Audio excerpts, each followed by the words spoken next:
Welcome to session 6 today. The title is Improving the Water Sector in a Fragile Environment in Palestine, organized by the GIZ Water Program in Palestine. I will be the moderator today. My name is Najwan Msih. I work with the GIZ Water Program in Palestine. Today we're talking about fragile environment in Palestine. A general description of a fragile environment could be defined as an environment which is easily disturbed or is difficult to restore once disturbed. The effects of small shifts, for example, changes in rainfall patterns or temperature, can often have great impacts under fragile environments. And this classification applies not only to political fragility and ecosystem fragility, but it also within the context of water. This morning, His Excellency Dr. Hashem and Nassar, the Minister of Water and Irrigation of Jordan, he gave a brief description of two causes of water fragile environments. One would be the lack of water resources and or the lack of financial resources. And this is a common in Palestine as well. He mentioned the solutions, he proposed the solutions for such a fragile environment would be to have strong water institutions and good water governance, which leads to better water services. And this brings us to our session today. We would start with a presentation from the General Director from the Palestinian Water Authority, Mr. Ziad al-Fuqaha. He'll be speaking about the establishment of regional water utilities in Palestine within the context of the water sector reform. This will be followed by a presentation there's a small change in this presentation was added today. Then we'll have a presentation from the GIZ Water Program about supporting the water sector in Palestine, followed by a presentation by Mr. Mohammad Hmaidi, CEO of the Water Sector Regulatory Council, followed by a presentation on from the Union of Water Service Providers in Palestine, and then we will go into a case study in Anabta Municipality on non-revenue water reduction. So please, Mr. Ziad, I'll give about 15 minutes for each presentation and allow 5 minutes of questions following each presentation. And I'll give each presenter a heads up minute mark.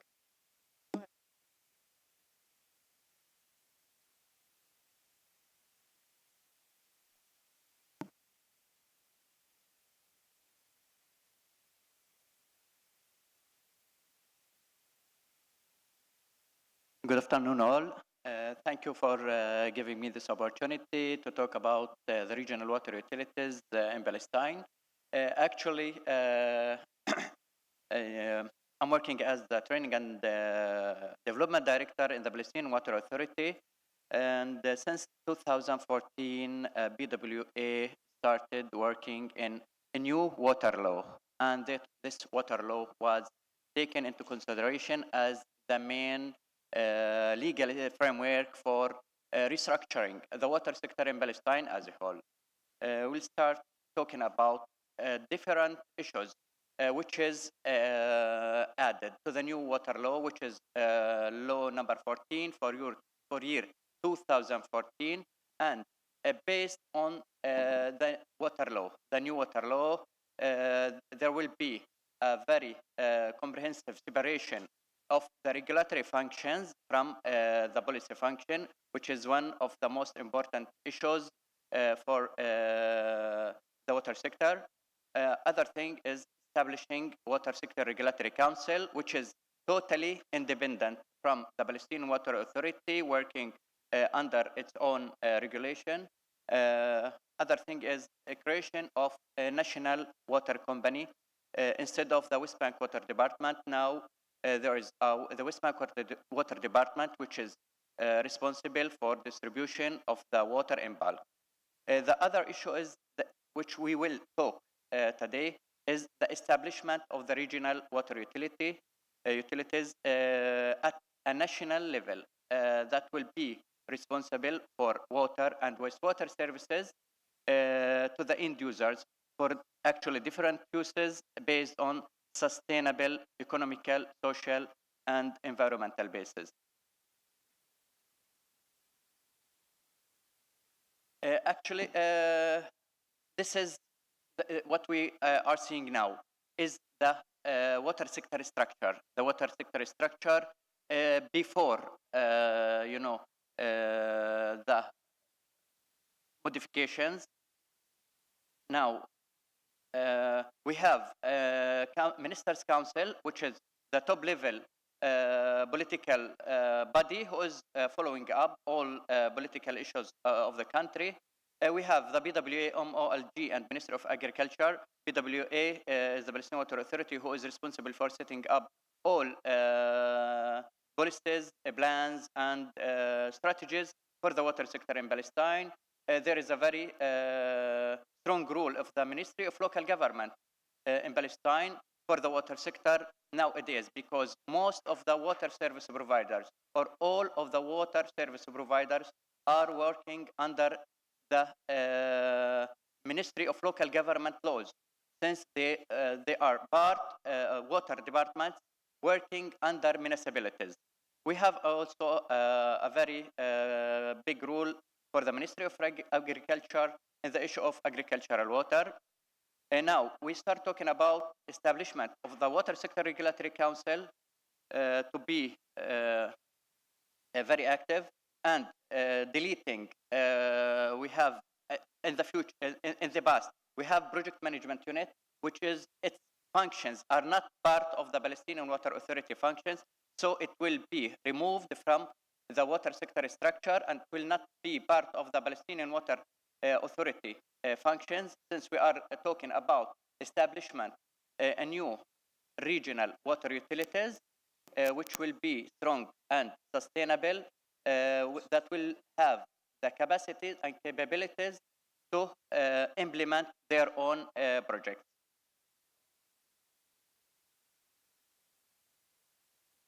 Okay, we were having the West Bank Water Department. We were talking about West Bank Water Department as the bulk service provider, which produces water from its own wells, beside the water which was purchased from Mikarot, the Israeli distribution company, and they resell it to the water service providers. Now, this West Bank Water Department will be replaced with National Water Company, which we were talking about, establishing a National Water Company totally owned by the government, that will be responsible for all the bulk water services in Palestine. We have also, on the short, mid, and the long, short, mid, and long term, we are planning to have the regional water utilities, establishment of regional water utilities, and we will be talking about, we have joint service councils, water departments in municipalities, and water undertakings. So we'll replace all those water departments by regional water utilities.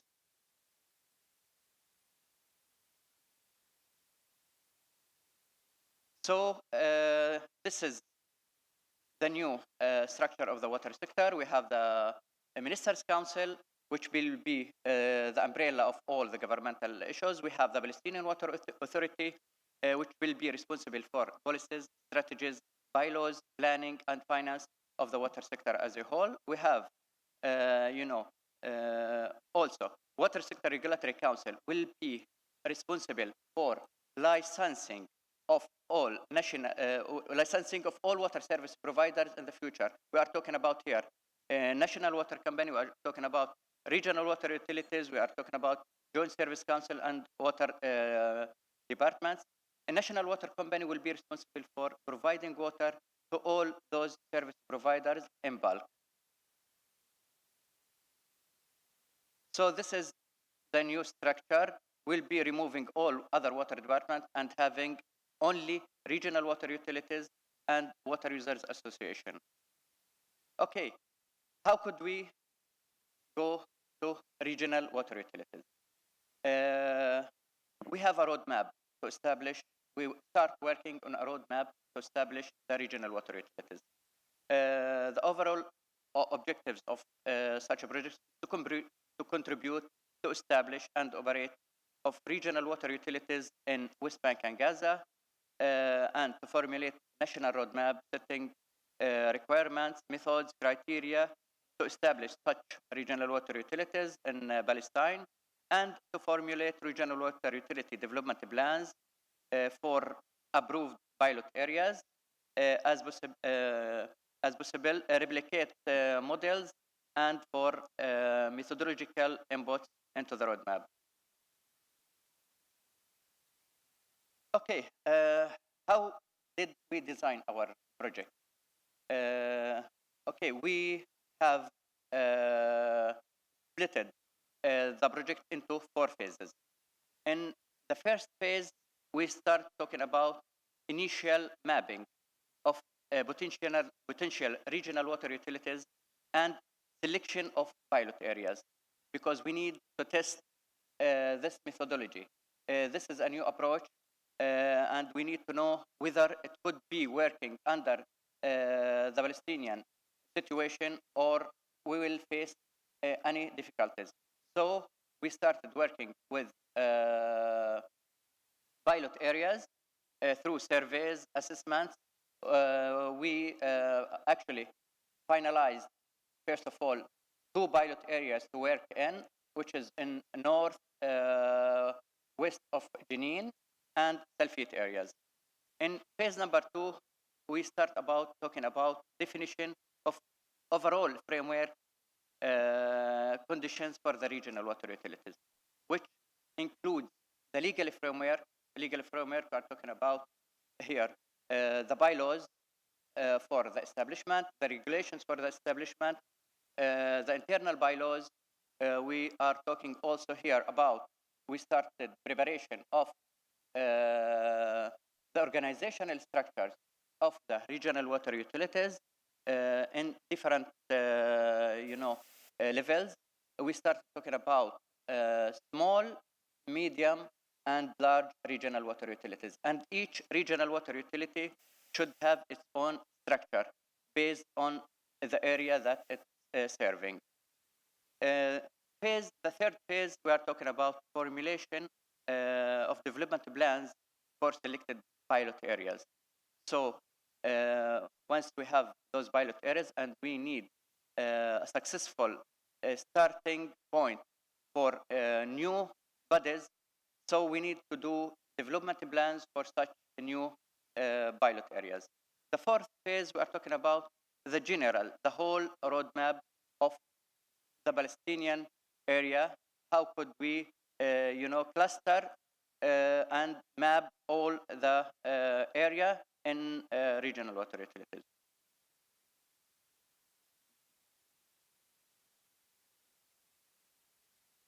Here, the rationale and the vision, as we all know, we have a lot of challenges facing the water sector in Palestine. We have institutional challenges, we have technical challenges, financial challenges, and also external challenges. In Palestine, we have, and this morning, His Excellency Mazen Ghanem, the Minister, Head of PWA, mentioned that we have more than 300 water service providers in Palestine in different sizes.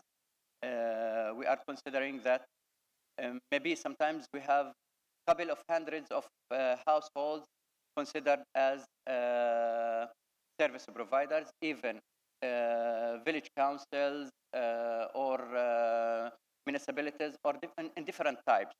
So we have more than 300 service providers in different sizes. We have also management and capacity weaknesses. We are facing a lot of difficulties, a lot of problems for managing in Palestinian water sector management. Service providers have a lot of problems in different areas. We have actually technical also challenges. The infrastructure and services also is suffering too much from deficits and operational actually inefficiencies. We have problems in operating, operational costs are too high, and we are facing, I think, we have different reports, performance indicators reports, that mentioned clearly that most of the Palestinian water service providers are facing difficulties, technical difficulties. Actually, we have lack of major plans, emergency health and safety plans. we have high non-revenue water percentage. In some places, it's more than 50% of non-revenue water. We have a low level of wastewater collection and treatment. So we have different technical challenges. We have financial actually challenges, low tariff levels. And we are covering only in some places operation and maintenance costs. We didn't reach up to now the full cost recovery for the water service providers. We have poor billing and revenue collection. There is a lot of problems for billing actually in the water service providers. Long or big amounts of debt that was not paid. The collection is very poor. So this puts the water service provider in a very big problem. We have the water revenue not exclusively used for water, actually. And this is one of the challenges that we are using. Maybe this is why we are facing some challenges with the service providers, that they didn't even agree to go through this regional water utilities because we are going to split the water departments and to take them from the municipalities. Water departments are the main source of funding for the municipalities, for the water service providers. And once we take them out of the municipality, they will lose the revenues that they take from water, because in many municipalities, they are using the sources of funds that they get from water to be used for other purposes, to pay salaries, to make roads, for the electricity and different other purposes rather than water and wastewater. We have lack of two minutes, please. Lack of accountability. Okay, we have different actually problems. Okay, if time is short, so we are going to be more in hurry. How could we establish the model of upscaling? Okay, we have on the right side of the graph, which is the beige color, that all service providers are working under the local authority law, under the Ministry of Local Government law.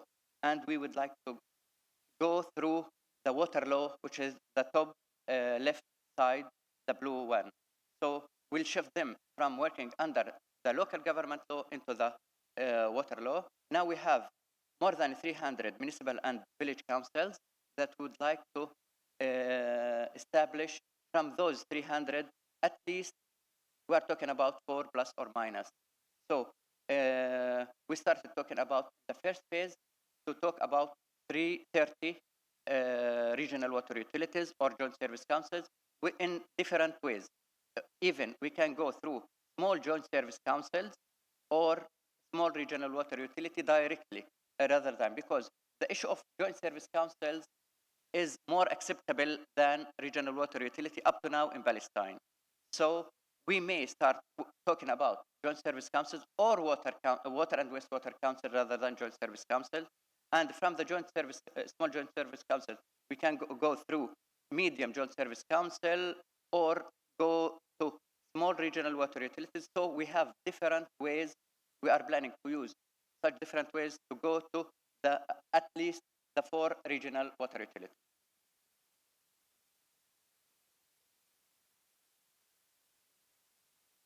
Okay, the upscaling process, okay, we know that it's very difficult to go directly from water departments working on the municipalities into regional water utilities, which is totally independent. So we have different, it should be stepwise approach to upscaling, not one step to go. Actually, no one uniform upscaling path for all service providers, because each case has its own, to take it as a special case. How could we deal with each case? Because we have financial problems, we have social problems. How could we deal with all those issues independently? We should talk about a parallel development of upscaling, urban or rural also. We should at the end we should have mix of bottom up and top down measures for the upscaling. It should be voluntary rather than, you should not say, okay, you should work. The voluntary approach will be much better with incentives.